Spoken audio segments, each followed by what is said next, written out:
familiar with the fact that there are many structural, economic, social, cultural barriers to women's participation in politics. For example, stuff like childcare or candidate selection process or even the political culture is kind of impeding equal participation of women in the political arena.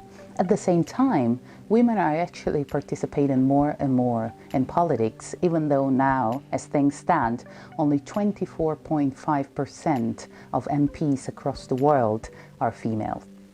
It has been demonstrated that women are often the target of violence, sexism, and harassment for the very reason of being women in politics, and for the very reason of inhabiting a public and a political sphere and having a voice and having leadership roles. And this is the actual topic of my research. In particular, my research focuses on the digital sphere and the new social media platforms as a new and very powerful vehicle for hate and aggression. In the absence of gatekeeping practices and pretty much covered by a sense of perceived anonymity.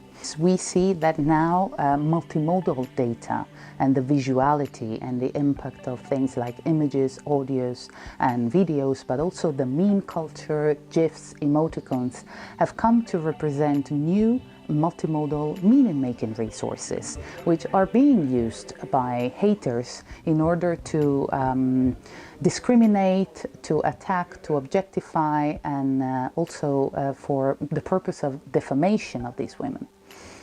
This is also part of my research, which focuses on strategies of digital visual misogyny that I find particularly powerful and particularly frequent against women in politics. Things like photoshopping images or also fake news and images of naked women on the beach and with captions that try to make us believe that these women are very famous politicians are quite frequent, and they tend to become very viral, especially during election campaigns. And you can imagine the amount of impact that this can have on a woman's political success. We do need to study this not only because violence shouldn't be the cost of politics, and this for women and men alike, but also because only by understanding the problem we can actually start thinking about it as a problem, which has only been recently done, and also trying to find possible ways and measures to counteract the phenomenon.